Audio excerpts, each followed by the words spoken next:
ಏನ್ ಸಿದ್ದಣ್ಣ, ಏನ್ ಮಾಡ್ತಾ ಇದೀಯಾ? ಏನಿಲ್ಲ ಬುದ್ಧಿ, ನಿಮ್ಗೆ ನೋಡೋಣ ಅಂತ ಬಂದೆ. ನಿಮ್ ಶಲ್ಯ ಬಿಟ್ಬಿಟ್ಟು ಇರಲ್ಲ, ಅದು ಕೊಟ್ಬಿಟ್ಟು ಹೋಗೋಣ ಅಂತ ಬಂದೆ ಬುದ್ಧಿ. ತಗೊಳ್ಳಿ. ಹೌದಾ? ಏನ್ ಮಗನ್ ಜಾಬ್ ಆಯ್ತಂತೆ ಹೇಳೇ ಇಲ್ಲಲ್ಲ ನಮಗೆ? ಹೌದು ಬುದ್ಧಿ, ನಮ್ಮ ಮಗ ಕೆಲ್ಸಕ್ಕೆ ಸೇರ್ಕೊಂಡ, ಕೆಲ್ಸಕ್ಕೆ ಹೋಯ್ತಾವನೆ ಈಗ. ಹೌದಾ? ಒಳ್ಳೇದಾಗ್ಲಿ ಒಳ್ಳೇದಾಗ್ಲಿ.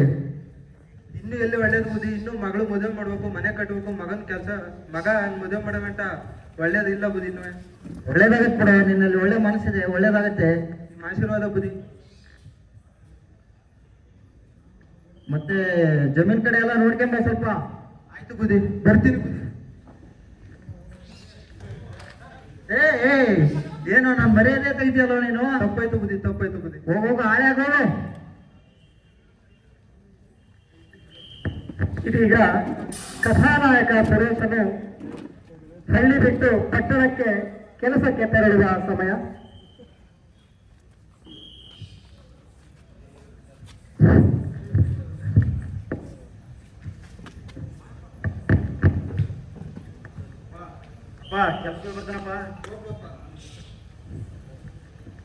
ಹಳ್ಳಿ ಬಿಟ್ಟು ಪಟ್ಟಣದ ಕಡೆಗೆ ಪ್ರಯಾಣ ಬೆಳೆಸಿದಂತಹ ಸುರೇಶನಿಗೆ ಅಲ್ಲಿ ಒಂದಷ್ಟು ಸ್ನೇಹಿತರ ಪರಿಚಯ ಆಗುತ್ತೆ.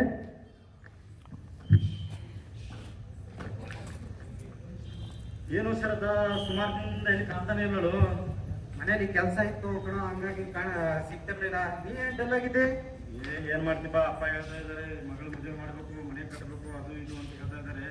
ಏನ್ ಮಾಡ್ಬೇಕು ಗೊತ್ತಾಗ್ತಾ ಇಲ್ಲ. ಬರೋ ಸ್ಯಾಲ್ರಿನೂ ಎದಕ್ಕೂ ಸಾಲ್ತಾ ಇಲ್ಲ. ಅದಕ್ಕೆ ಎಲ್ಲ ಇನ್ವೆಸ್ಟ್ ಮಾಡಿ ಏನಾರ ಮಾಡೋಣ ಅಂತ ಅನ್ಕೋತಾ ಇದ್ದೀನಿ. ಏನ್ ಮಾಡ್ತೀವಿ ನೋಡು, ಯಾವ ಕಡೆನಾದ್ರೂ ಲೋನ್ ಗಿಲ್ ಸಿಕ್ಕರೆ ನೋಡು. ನೋಡ್ಬೇಕು, ಏನಾದ್ರೂ ಒಂದು ಮಾಡ್ಬೇಕು, ಎಲ್ಲ ಇನ್ವೆಸ್ಟ್ ಮಾಡ್ಬೇಕು. ದೋಸ್ತ, ಮೊನ್ನೆ ಸಾಗರ ರಮ್ಯ ಆಡಿ 1 ಲಕ್ಷ ರೂಪಾಯಿ ಗೆದ್ದಿದ್ದಾನಂತೆ.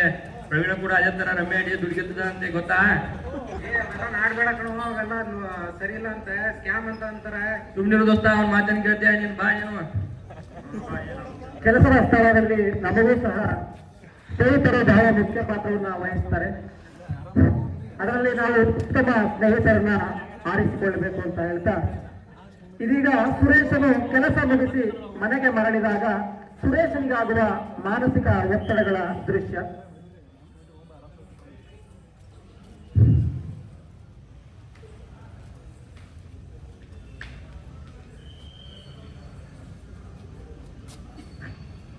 ಸ್ವಾಮಿ ಸರ್,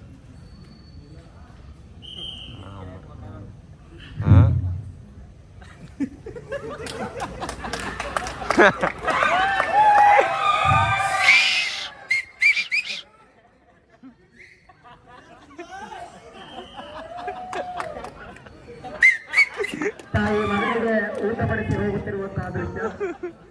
ಏನಪ್ಪ ಊಟ ಮಾಡ್ತಿದ್ಯೇನೋ? ಹಾಪ್ಪ, ಊಟ ಮಾಡ್ತಾ ಇದ್ದೇನೆ. ಕೆಲಸ ಎಲ್ಲ ಆರಾಮಾಯ್ತು ಅಲ್ವಾ? ಆರಾಮಾಗಿದೆಯಪ್ಪ, ನಡೀತಾ ಇದೆ ಹಂಗೆ. ಸಂಬಳ ಎಲ್ಲ ಹಾಳು ಮಾಡಬೇಡಕ್ಕಪ್ಪ. ಇನ್ನು ನಿನ್ ತಂಗಿ ಮದುವೆ ಮಾಡ್ಬೇಕು, ಮನೆ ಕಟ್ಟಬೇಕು, ತುಂಬಾ ಜವಾಬ್ದಾರಿ ಐತೆ ನಿನ್ಗೆ. ನಮಗೂ ಗೊತ್ತಪ್ಪ, ಎಷ್ಟು ಸರಿ ಅಂತ ಅದೇ ಅದೇ ಹೇಳ್ತೀಯ. ನಿಮ್ದೇ ಊಟ ಮಾಡಕ್ ಬಿಡೋ ನಂಗೆ ಆಗಲ್ಲಪ್ಪ, ನಿನ್ ಜವಾಬ್ದಾರಿ ಅಂತ ಹೇಳಕ್ ಬಂದೆ ಅಷ್ಟೇ. ಆಯ್ತು ಬಿಡಪ್ಪ, ಎಷ್ಟು ಸರಿ ಅಂತ ಅದೇ ಅದೇ ಕೆಲಸ ಮಾಡ್ತೀಯ. ಯಾವಾಗ ಏನ್ ಮಾಡ್ಬೇಕಂತ ಕೆಲಸದ ಒತ್ತಡದ ಜೊತೆಗೆ ಮನೆಯ ಜವಾಬ್ದಾರಿಯಿಂದ ಚಂಚಲಿತನಾದ ಸುರೇಶ ಹಣ ಸಂಪಾದಿಸುವ ಆಸೆಯಿಂದ ಅವನ ಮನಸ್ಸು ಹೇಗೆ ಆನ್ಲೈನ್ ರಮ್ಯ ಕಡೆಗೆ ವಾಲುತ್ತದೆ ಎಂಬುವ ದೃಶ್ಯ ಇದೀಗ.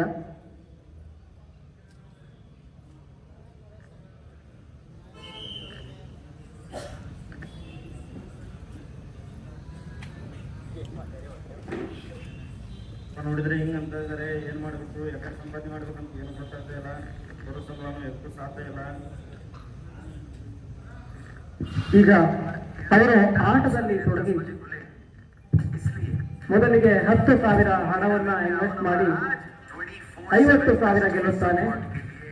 ಇದನ್ನು ತನ್ನ ಸ್ನೇಹಿತರಿಗೆ ತಿಳಿಸುತ್ತಿರುವಂತಹ ದೃಶ್ಯ. ನೀವು ಬರೀ ರಮ್ಮಿ ರಮ್ಮಿ ಆಡ್ಬರ್ತಿದ್ದಲ್ಲ, ಏನ್ ಮಾಡ್ಬೇಕು? ಫೋನ್ ಹೇಳ್ತಾ ಇದ್ದ, ಒಂದ್ಸರಿ ರಮ್ಮಿಯಲ್ಲಿ ಇನ್ವೆಸ್ಟ್ ಮಾಡಿ ನೋಡೋಣ ಏನಾಗುತ್ತೆ ಅಂತ.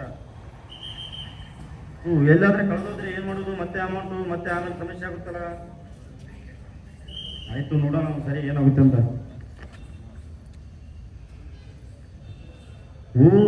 10,000 ಇನ್ವೆಸ್ಟ್ ಮಾಡಿದ್ಕೆ ನಂಗೆ 50,000 ಬಂತು.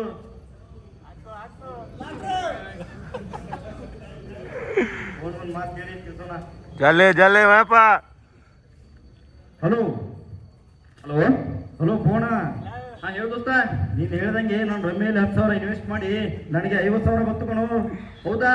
ಮತ್ತೇನಪ್ಪ ಬಂಪರ್ ಜಾಕ್ಪಾಟ್ ಹೊಡೆದು ಬಿಟ್ಟಲ್ಲ. ಏನೋ ಒಂದಾಗಿದೆ, ಮಾಡೋಣ ಬಾ ದೋಸ್ತ. ಬಾ ದೋಸ್ತ, ಪಾರ್ಟಿ ಕೊಡುವಂತೆ ಬಾ. ಎಲ್ಲ ಕಾಲೇ ಕಾಲೇ. ಸುರೇಶ್ ಅಲ್ಲಿ ಬಾ, ಜೋರಾಗಿ ಪಾರ್ಟಿ ಮಾಡೋಣಂತೆ. ಆ ದೋಸ್ತ ನಿನ್ಗೋಸ್ಕರ ಕಾಯ್ತಾ ಇರ್ತೀವಿ, ಬಾ ಬೇಗ. ಹಾ ಬಂದೆ ದೋಸ್ತ. ಹಣ ಬಂದ ಖುಷಿಯಲ್ಲಿ ಸುರೇಶನು ಮೆದ್ದುವಸನಿಯಾಗಿ ಬದಲಾಗ್ತಾ ಹೋಗ್ತಾನೆ. ಆಟ ಮತ್ತು ಹಣದ ದುರಾಸೆಯಿಂದ ಆಟಕ್ಕೆ ಚಟವಾಗಿ ಮಾರ್ಪಾಡಾಗ್ತಾನೆ. ದೋಸ್ತ ಏನು ಮತ್ತೇನ್ ದೋಸ್ತ, ಗೆದ್ದು ಬಿಟ್ಟೆ ದುಡ್ಡು? ಗೆದ್ಬಿಟ್ಟೆ, ಭಯ ಆಗ್ತೈತೆ ಕಣೋ, ಎಲ್ಲಿ ದುಡ್ಡು ಹೋಗ್ತೇನೆ ಅಂತ. ಏನೋ ಬಂದ್ಬಿಡ್ತು ಕೊನೆಗೂ. ಸಾಕು, ಇಲ್ಲಿಗೆ ನಿಲ್ಲಿಸ್ಬಿಡು, ಇನ್ನು ಮತ್ತೆ ಕಂಟಿನ್ಯೂ ಮಾಡಕ್ ಹೋಗ್ಬೇಡ, ಇಲ್ಲಾಂತಂದ್ರೆ ದುಡ್ಡೆಲ್ಲ ಹೋಗುತ್ತಾ. ಬಿಡು ದೋಸ್ತ, ಅವ್ನ ಮಾತೇನ್ ಕೇಳ್ತೀವಿ, ಅವ ಯಾವಾಗಲೂ ಹೀಗೆ. ನೀನ್ ಆಡುವ ಚೆನ್ನಾಗಿ ದುಡ್ಡು ಮಾಡ್ಬೇಕು ಇವಾಗ.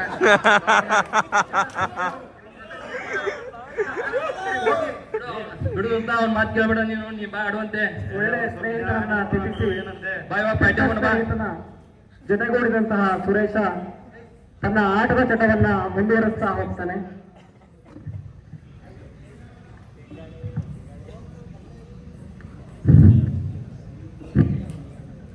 ಆನ್ಲೈನ್ ರಮ್ಮಿಯಿಂದ ಆತನಿಗೆ ಬಂದ ಹಣದಲ್ಲಿ ಆತ ಮದ್ಯ ವ್ಯಸನಿಯಾಗಿ ಮನೆಗೆ ವಾಪಸ್ಸು ಬಂದಂತಹ ದೃಶ್ಯ. ಕುಡಿದ ಅಮಲಿನಲ್ಲಿ ಊಟ ನಿದ್ರೆಯನ್ನ ಬಿಟ್ಟು ಆತ ಆಟವನ್ನ ಮುಂದುವರಿಸ್ತಾ ಹೋಗ್ತಾನೆ. 10,000 ಹೋಯ್ತಲು. ಆರಂಭದಲ್ಲಿ ಆತನಿಗೆ ಬಹಳಷ್ಟು ಹಣ ಬಂದಿರುತ್ತದೆ. ಆ ದುರಾಸೆಯಿಂದ ಆತ ತನ್ನಲ್ಲಿರುವ ಹಣವನ್ನೆಲ್ಲ ಇನ್ವೆಸ್ಟ್ ಮಾಡಿ ಕಳೆದುಕೊಳ್ತಾ ಹೋಗ್ತಾನೆ. ಇರು ಬರೋದು ಎಲ್ಲ ಹೋಯ್ತಲು, ಈಗ ಏನ್ ಮಾಡ್ಲಿ ಮತ್ತೆ?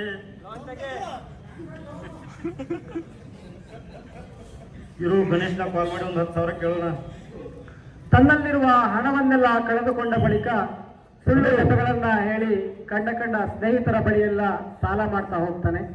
Hello hello, Ganesha. ಹೇಳು ಸುರೇಶ್. ಗಣೇಶ, ಒಂದು ಹೆಲ್ಪ್ ಆಗ್ಬೇಕಾಯ್ತು. ಹೇಳಪ್ಪ. ಏನಿಲ್ಲ ಗಣೇಶ, ತಂದೆ ಹುಷಾರಿಲ್ಲ, ಹಾಸ್ಪಿಟಲ್ ಅಡ್ಮಿಟ್ ಮಾಡಿದ್ದೇನೆ, ಸ್ವಲ್ಪ ಸೀರಿಯಸ್, ಒಂದು 10,000 ಬೇಕಾಯ್ತು ಕಣೋ.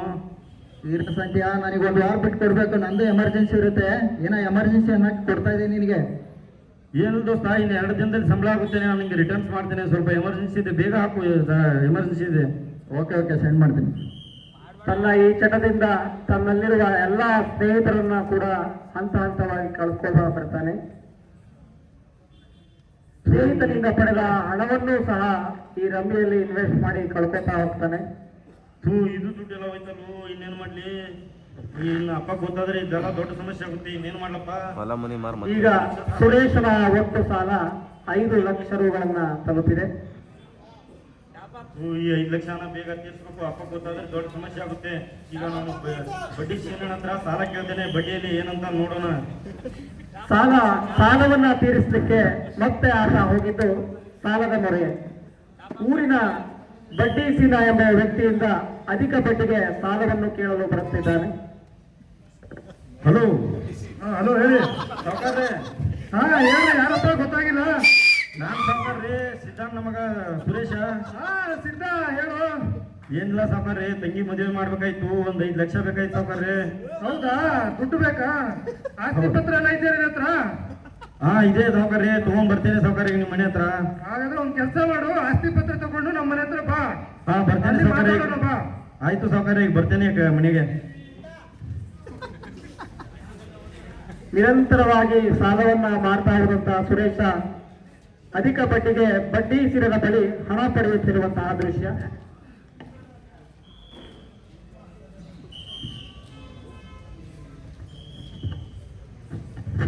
ಪೇಪರ್ ಏನೆಲ್ಲ ಕೊಟ್ಟಿದ್ದಾರೆ ಗೌಡ್ರೆ, ಲಾಸ್ಟ್ ಪೇಜ್. ಚಿತ್ರ ಆಗ್ಬಿಟ್ಟಿದೆ ಕಣ ಈಗ. ಮಾಡಿ ಗೌಡ್ರೆ. ನಮಸ್ತೆ ಸಾವುಕಾರ್ರೆ. ಯಾರಪ್ಪ ಇದು? ಅದೇ ಕಾಲ್ ಮಾಡಿದ್ನಲ್ಲ, ಸುರೇಶ ಸಾವುಕಾರ್ರೆ. ಸುರೇಶ, ಹೇಗಿದೆ ಕಣ? ಆರಾಮಾಗಿದ್ದೇನೆ ಸಾವುಕಾರ್ರೆ. ಜಾಬ್ ಐತೆ ಅಂತ ಹೇಳ್ತಿದ್ರು ನಿಮ್ಮಲ್ಲಿ. ಎಲ್ಲ ಸಾವುಕಾರ್ರೆ, ಅದೇ ತಂಗಿ ಮದುವೆ ಮಾಡ್ಬೇಕಾಯ್ತು, ಒಂದು 5 ಲಕ್ಷ ಬೇಕಾಯ್ತು, ಅಪ್ಪ ಕಳ್ಸಿದ್ರು ತಗೊಂಡ್ ಬಾ ಅಂತೇಳಿ ಅದಕ್ಕೆ ಬಂದಿದ್ದು. 5 ಲಕ್ಷ ಬೇಕಾ? 5 ಲಕ್ಷ ತಂದಿದ್ಯಾ? ತಂದಿದೆ ಸಾವುಕಾರ್ರೆ. ಏನಾಯ್ತಂದೆ? ಏನೆಲ್ಲ ಬರ್ತಾರಲ್ಲ, ಅಮಾಸ ಏನು ನೋಡ.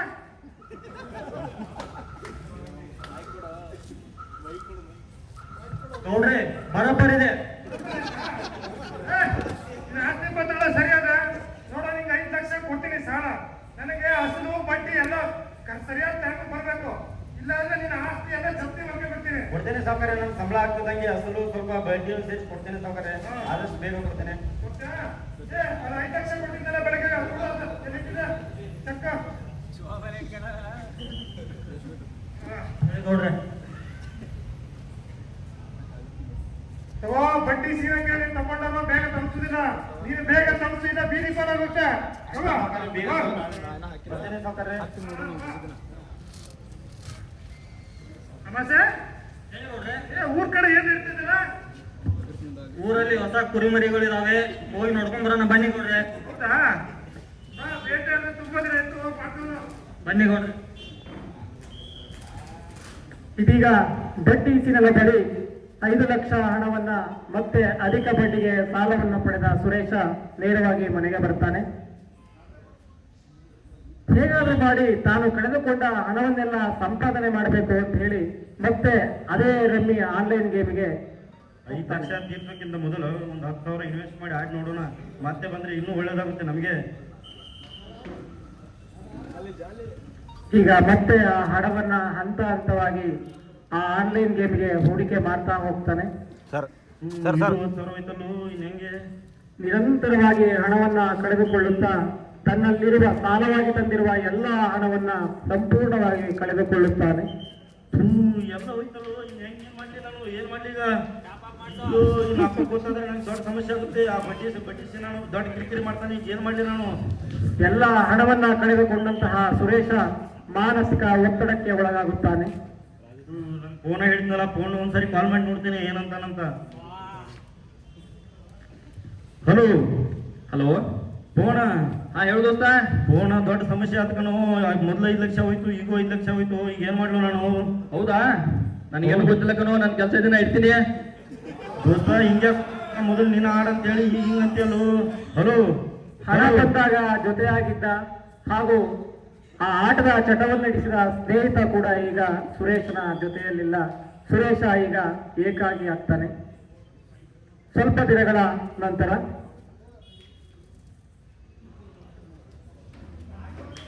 ಇದೀಗ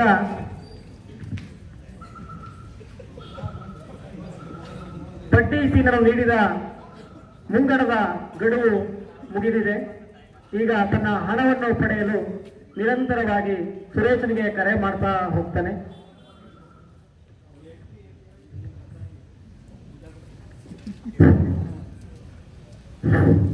ಅಮಾವಾಸ್ಯೆ, ಓ ಅಮಾವಾಸ್ಯೆ, ಇವನೇನ ಫೋನ್ ಮಾಡೋ ಫೋನೇ ಎತ್ತುತ್ತಿಲ್ಲ, ದುಡ್ಡು ತಗೊಂಡೆ ಹಾಕ್ತೀನಿ ಫೋನ್. ಏನೋ ಸೌಂಡ್ ಬರುತ್ತೆ, ಎತ್ತಾನೆ ಇಲ್ಲ. ಏ ಲುಂಗಿ ಕಡ್ಕೊ ಬೀಳ್ತ್ ನೋಡು. 4 ತಿಂಗಳಾಯ್ತು, ಇನ್ನು ಬಡ್ಡಿನೂ ಇಲ್ಲ, ಹಣನೂ ಇಲ್ಲ. ಅಮಾವಾಸ್ಯೆ, ಬಾ ಅವ್ರ ಮನೆಗೆ ಹೋಗಿ ವಿಚಾರಿಸು. ತನ್ನ ಹಣವನ್ನ ಕೇಳಲು ನೇರವಾಗಿ ಸುರೇಶನ ಮನೆಯ ಹತ್ತಿರ ಬಡ್ಡಿಸಿನ ಸುರೇಶ, ಸುರೇಶ, ಸೌಕರ್ಯ ಮನೇಲಿ ಗೊತ್ತಿಲ್ಲ. ಎಲ್ಲ ನಿನ್ನ ಹಣ ಇಲ್ಲ, ಮನೇಲಿ ಗೊತ್ತಿಲ್ಲ ಸೌಕರ್ಯ, ಮನೇಲಿ ಬಡ್ಡಿನೂ ಕೊಟ್ಟಿಲ್ಲ, ಅಷ್ಟು ಕೊಟ್ಟಿಲ್ಲ, ಏನು ಕೊಡ್ತೀನಿ ಸೌಕರ್ಯ, ಮನೇಲಿ ಸಮಸ್ಯೆ. ತಂಗಿ ಮದ್ವೆ ಅಂತ ಹಣ ಇಸ್ಕೊಂಡಿಲ್ಲ, ಮದುವೆನೂ ಮಾಡಿಲ್ಲ, ಏನು ಮಾಡಿಲ್ಲ, ದುಡ್ಡು ಏನ್ ಮಾಡ್ತಾನಂದು?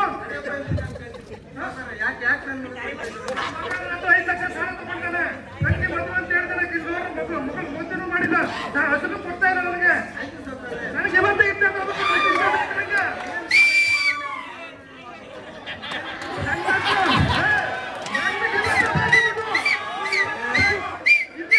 ನಿಮ್ಮ ಆಸ್ತಿ ಎಲ್ಲ ಸಿಗಿ ಹಣಕ್ಕೆ ಬರ್ತೀನಿ ಗೊತ್ತಾಯ್ತಾ? ಟೈಮು ಎಲ್ಲರನ್ನು ಸ್ಟೇಷನ್ ಕಳಿಸ್ಬಿಡ್ತೀನಿ. ಬಡ್ಡಿ ಸೀರಂದು ಯಾರು? ಗೌಡ್ರು ಬಿಟ್ಟರು ನಾನ್ ಬಿಡಲ್ಲ ಕಣೋ. ಎಷ್ಟೇ ಹಣ ಕಳೆದುಕೊಂಡರೂ ಸಹ ಪೋಷಕರು ಸುರೇಶನಿಗೆ ಸಂತೈಸ್ತಾ ಇದ್ದಾರೆ.